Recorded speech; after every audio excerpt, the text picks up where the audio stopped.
نماز کی حالت میں سینے پر ہاتھ باندھنا زیادہ افضل ہے یا ناف کے نیچے باندھنا زیادہ افضل ہے؟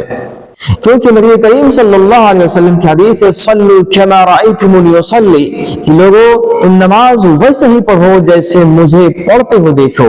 سوال یہ ہے کہ نبی کریم صلی اللہ علیہ وسلم کو تو ہم نے نماز پڑھتے ہوئے نہیں دیکھا، تو آخر ہم نبی علیہ السلام کے طریقے پر کیسے نماز پڑھیں؟ تو نبی کریم صلی اللہ علیہ وسلم کی حدیث موجود ہے، صحابہ کرام کا عمل موجود ہے۔ آئیے ہم بڑے بڑے اور مشہور معروف علماء کرام کی تقریر سے استفادہ کرتے ہیں اور سمجھنے کی کوشش کرتے ہیں کہ پیارے نبی صلی اللہ علیہ وسلم سینے پر باندھتے تھے یا ناف کے نیچے باندھتے تھے؟ ہاتھ باندھنے کا،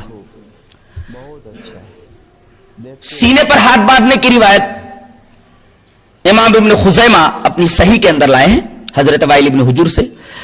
روایت اس طرح ہے، وان وائل ابن حجر رضی اللہ تعالی عنہ قال صلیت مع رسول اللہ صلی اللہ علیہ وسلم فوضع يده اليمنى على يده اليسرى على صدره، رواه ابن خزیمہ فی صحیح۔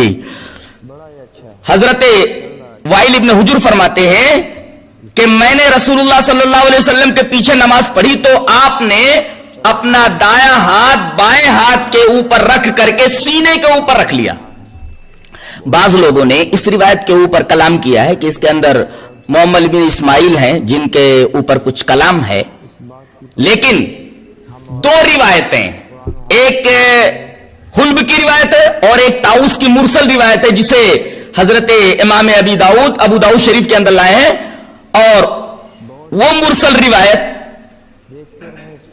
اس روایت سے مل کر صحیح ہو جاتی ہے، اور یہ مرسل طاؤس اس حدیث وائل ابن حجر سے مل کر صحیح ہو جاتی ہے۔ ایک دوسرے کو یہ دونوں روایتیں تقویت پہنچا دیتی ہیں اور دونوں صحیح ہو جاتی ہیں، اس لیے کہ ایک دوسرے کی تائید میں ہیں۔ وائل ابن حجر کی اس حدیث کی تائید میں طاؤس کی کون سی روایت ہے؟ وہ روایت امام ابی داؤد ان الفاظ کے اندر لائے ہیں، وان طاؤس قال کان رسول اللہ صلی اللہ علیہ وسلم یضع یده الیمنى على یده اليسرى ثم یشد بینہما على صدره وهو فی الصلاة، رواه ابو داؤد فی کتاب الصلاة۔ حضرت طاؤس فرماتے ہیں کہ رسول اللہ صلی اللہ علیہ وسلم اپنے داہنے ہاتھ کو اپنے بائیں ہاتھ کے اوپر رکھتے تھے اور پھر ان دونوں کو مضبوطی سے اپنے سینے کے اوپر باندھ لیتے تھے، اس حال میں کہ آپ نماز میں ہوتے تھے۔ طاؤس کی یہ مرسل روایت صحیح ہو جاتی ہے حدیث وائل ابن حجر سے مل کر کے، اور حدیث وائل ابن حجر کو تقویت پہنچ جاتی ہے طاؤس کی اس روایت سے۔ ثابت یہ ہوا کہ سینے پر ہاتھ باندھنا ہی نبی کریم صلی اللہ علیہ وسلم سے صحیح طریقے سے ثابت ہے۔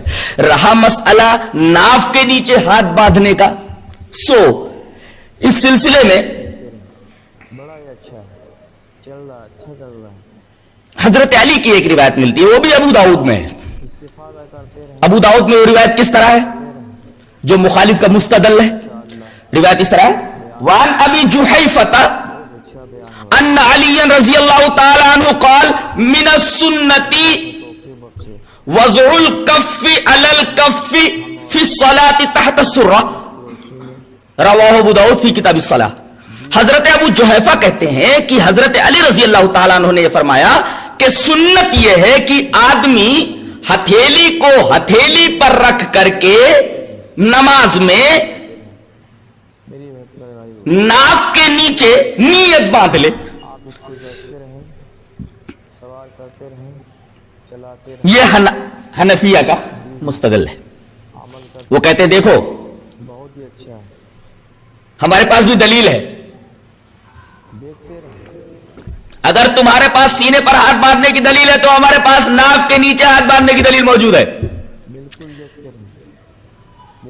تم حدیث وائل ابن حجر پیش کرتے ہو، طاؤس کی مرسل پیش کرتے ہو، تو ہمارے پاس تو حضرت علی سے مروی روایت موجود ہے۔ جواب اس کا یہ ہے کہ یہ جو روایت ہے حضرت علی سے جو ابو داؤد میں آئی ہے، یہ روایت کس درجے کی ہے؟ پہلے یہ تو جان لیجئے، یہ روایت ضعیف ہے۔ کیوں ضعیف ہے؟ اس لیے کہ محدثین یہ کہتے ہیں کہ اس میں عبد الرحمن ابن اسحاق واسطی سند کے اندر موجود ہے جو بالاتفاق ضعیف ہے۔ ظاہر ہے جب سند میں عبد الرحمن ابن اسحاق واسطی موجود ہے جس کے بارے میں محدثین کا زبردست کلام ہے اور یہ راوی متکلم فی ہے، اس وجہ سے یہ روایت ضعیف ہے، تو صحیح روایت کے مقابلے میں ضعیف کیسے چل سکتی ہے؟ قرآن تو یہ کہتا ہے کہ جب یقین آ جائے تو گمان کو اور ظن کو مسترد کر دیا جائے، تو حدیث صحیح تو یقین کے درجے میں ہے اور ضعیف حدیث ظن کے درجے میں ہے، اور قرآن کا حکم یہ ہے کہ جب یقین آ جائے، علم آ جائے تو گمان کو مسترد کر دیا جائے۔ لہذا حدیث وائل ابن حجر کے مقابلے میں اور طاؤس کے مقابلے میں یہ حدیث علی ضعیف ٹھہرتی ہے عبد الرحمن ابن اسحاق واسطی کی وجہ سے، لہذا حنفیہ کا یہ مستدل صحیح نہیں ہے، اس لیے کہ یہ حدیث ضعیف ہے۔ ہم اہل حدیث سینے پر ہاتھ باندھتے ہیں تو کچھ لوگ کہتے ہیں کہ امام کعبہ عبد الرحمن سدیس سینے سے نیچے ہاتھ باندھتے ہیں۔ نہیں، ادھر آپ غور سے دیکھیں گے تو امام کعبہ آپ کو سینے پہ باندھتے ہوئے نظر آئیں گے، لیکن ہم نے آپ کو سینے پر ہاتھ باندھنے کی دعوت اس لیے نہیں دی ہے کہ امام کعبہ سینے پر باندھتے ہیں، ہم نے تو اس لیے دی ہے کہ امام الانبیاء سینے پر باندھتے ہیں۔ اگر ہم بھی شخصیات کے پیچھے آپ کو لے کے چلے تو پھر تو فرق نہ رہا نا، ہم جیسے ایک ہی جیسے ہو گئے سارے، آپ کے میرا مولوی، میں کہوں یار میرا مولوی تیرے سے اچھا ہے۔ ہم کہتے ہیں سب کا احترام، سب کی عزت اپنی جگہ پہ ہے، لیکن ایک ہستی ہے جس کے ہر عمل کو اپنی زندگی میں لاگو کرنا لازم ہے، اور اس کا نام نامی اسم گرامی محمد الرسول اللہ صلی اللہ علیہ وسلم۔ امید ہے کہ آپ کو بات سمجھ میں آ گئی ہوگی کہ آیا سینے پر ہاتھ رکھنا زیادہ بہتر ہے، افضل ہے، یا پھر ناک کے نیچے ہاتھ رکھنا زیادہ افضل ہے۔ رسول اکرم صلی اللہ علیہ وسلم ہاتھ اٹھانے کے بعد سینے پر ہاتھ باندھتے۔ طاؤس روایت کرتے ہیں کان رسول اللہ صلی اللہ علیہ وسلم يضع يده اليمنى على يده اليسرى ثم يشد بهما على صدره وهو في الصلاة۔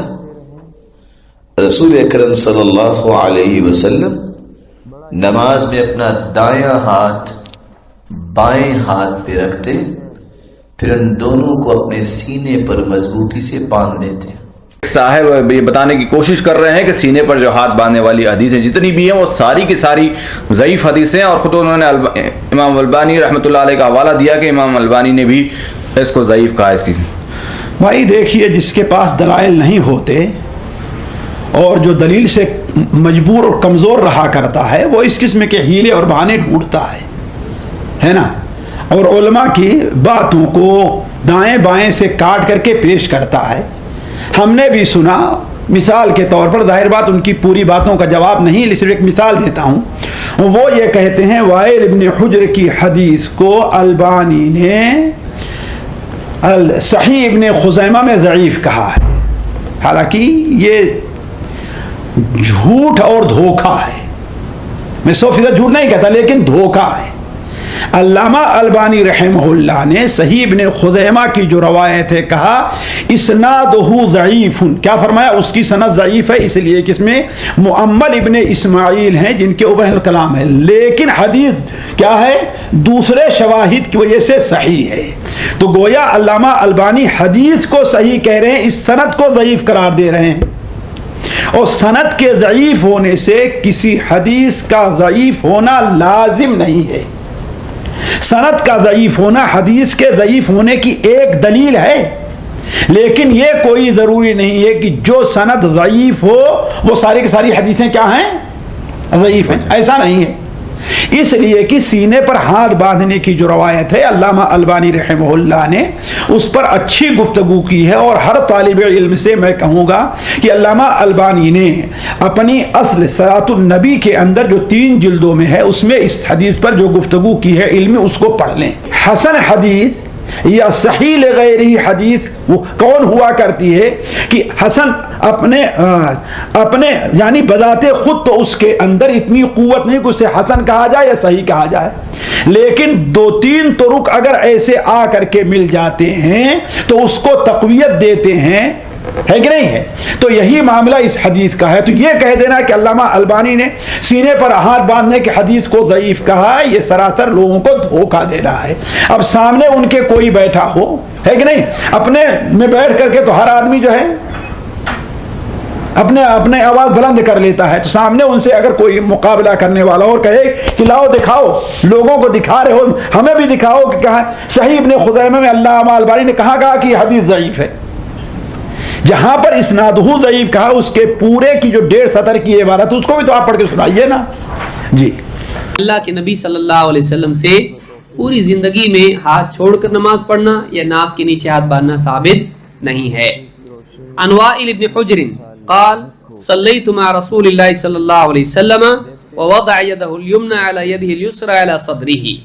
کہتے ہیں کہ میں نے اللہ کے رسول صلی اللہ علیہ وسلم کے ساتھ نماز پڑھی تو آپ نے اپنے دائیں ہاتھ کو اپنے بائیں ہاتھ پر، اپنے رائٹ ہینڈ کو لیفٹ پر اپنے سینے پر رکھا. یہ حدیث امام ابن خزیمہ نے روایت کی ہے اور یہ حدیث صحیح ہے. اور اس طرح کی اور بھی روایتیں آئی ہیں جن سے معلوم ہوتا ہے کہ یہ مسئلہ ثابت ہے کہ نماز میں آدمی کو ہاتھ سینے پر باندھنا چاہیے. قیام کی حالت میں آدمی سینے پر ہاتھ باندھے. ناف کے نیچے باندھنے کی حدیثیں تمام تر ضعیف ہیں. اگر یہ ویڈیو اچھی لگی ہو دوسروں تک اس کو پہنچا دیں.